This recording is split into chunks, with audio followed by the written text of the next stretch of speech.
안녕하십니까? 쇼콜라티의 정영택입니다. 오늘 이 시간도 봉봉 앙로베에 대해서 한번 배워보도록 하겠습니다. 앙로베 타입의 봉봉이란 것은 사각형 동바나 틀에 넣어 굳혀 재단한 가나슈나 폴라리드 등을 초콜릿으로 코팅한 타입의 봉봉으로서 시중에서 가장 많이 판매되고 있는 타입의 봉봉이기 때문에 또 다른 스타일의 앙로베에 대해서 한번 배워보도록 하겠습니다. 지금까지는 앙로베 타입 중 사각형 형태의 초콜릿을 완성해 보았는데요. 이번에는 그 동그란 모양의 봉봉 초콜릿을 만드는 법과 그 윗면에 다양한 무늬를 넣는 법에 대해서 한번 배워볼 텐데요. 오늘의 가나슈의 소재는 생강입니다. 혹시 생강이 초콜릿과 잘 어울리겠어? 라고 생각하시는 분들이 많이 있을 텐데요.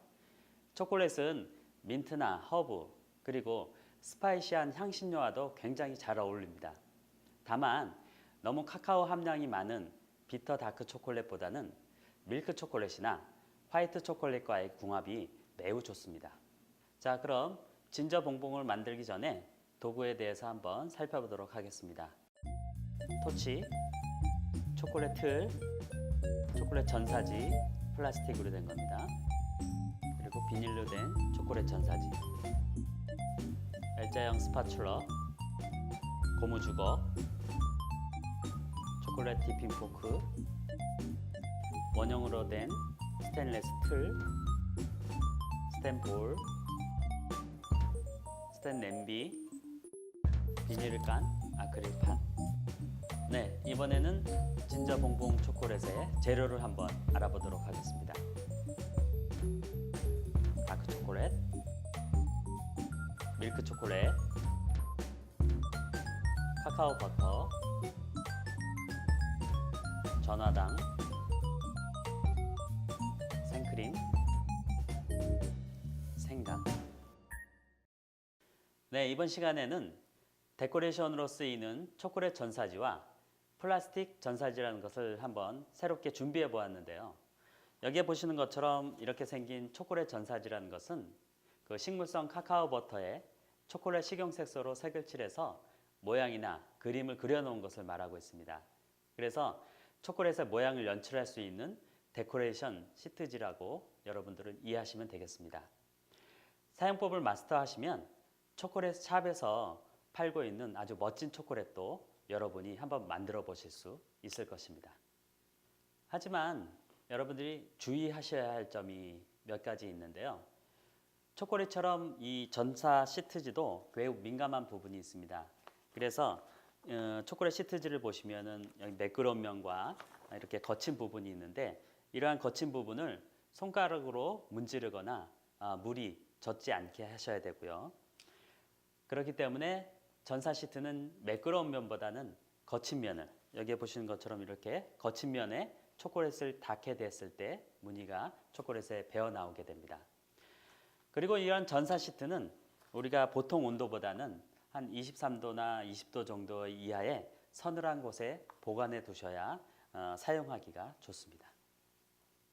네, 그리고 이처럼 인쇄되어 있는 전사 시트지와 달리 이렇게 생긴 플라스틱 전사지가 있는데요. 이 면은 아주 매끄러운 면에 초콜릿이 닿게 됐을 때 완전히 굳었을 때 띄어나게 되면 이 모양 그대로 나오게 됩니다. 그래서 사용하실 때 주의하실 점은 항상 초콜릿에 닿는 부분을 깨끗한 알코올로 솜 같은 것으로 잘 닦아서 사용하시는 것이 중요합니다.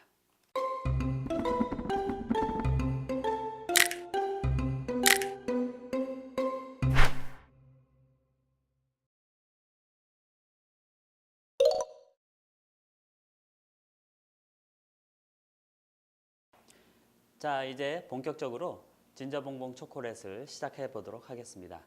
먼저 초콜릿을 녹여야 될 텐데요. 준비해 놓으신 밀크 초콜릿과 다크 초콜릿 그리고 새롭게 투입된 카카오 버터입니다. 그럼 먼저 초콜릿을 넣을 때 데펴진 중탕 볼에 다크 초콜릿과 밀크 초콜릿 그리고 카카오 버터를 볼에 넣어 주시면 됩니다. 자, 이렇게 볼에 넣어 주셨으면은 중탕불이 이제 달구어질 텐데요. 넣으신 뒤 곧바로 젓는 것보다는 한 1, 2분 정도 놔두시면 볼에 먼저 닿은 초콜릿이 잘 이렇게 녹아서 이제 섞어 주신 다음에 이렇게 잘 저어 주시면 초콜릿이 잘 녹습니다.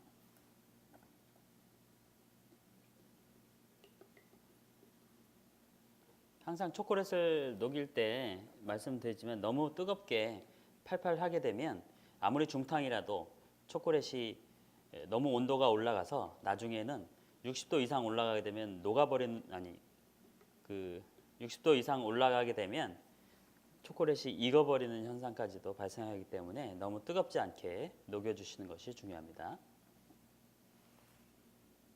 네, 진저 봉봉 가나슈에는 특이하게 카카오 버터라는 것이 들어가 있죠. 그 이유는 아무래도 밀크 초콜릿이 들어간 가나슈는 굳는 시간이 오래 걸리기 때문에 카카오 버터를 더 첨가해 주어서 가나슈를 더 빨리 굳게 하는 장점이 있습니다. 하지만 여러분들이 굳이 이러한 카카오 버터를 구하실 수 없다면 넣지 않으셔도 별 상관은 없습니다. 네, 초콜릿이 녹았다면 이처럼 냄비에다가 생크림과 슬라이스한 생강 그리고 전화당을 넣고 한 70도에서 80도 정도로 보글보글 끓여주면 됩니다. 자, 그럼 준비하셨듯이 생크림을 먼저 넣어주시고요. 슬라이스한 생강,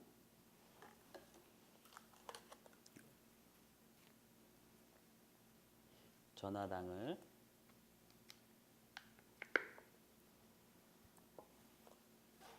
넣어주시면 됩니다.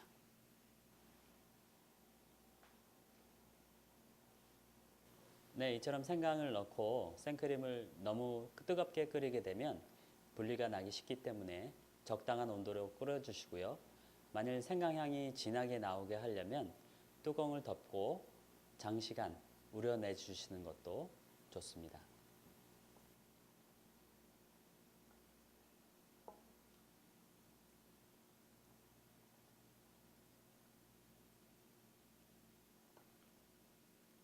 네, 이번 초콜릿에서 전화당을 넣는 이유는 전화당과 물엿에는 유지분은 없지만 수분은 함유되어 있습니다.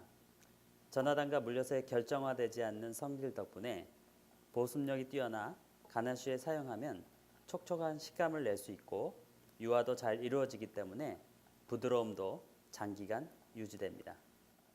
네, 생크림까지 다 끓이셨다면 이번에는 초콜릿과 생크림을 한번 섞어 보도록 하겠습니다.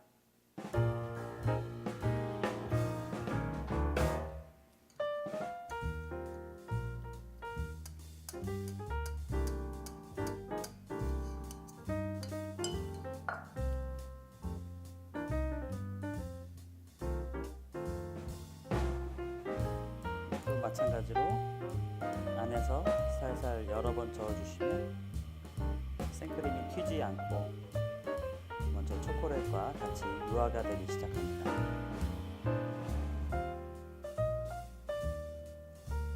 그래서 생크림과 초콜릿이 어느 정도 섞이게 되면 겉에 있는 묻어있는 초콜릿을 안쪽으로 밀어 넣어 주셔서 나머지 생크림도 다 같이 섞일 수 있게 저어주시면 됩니다.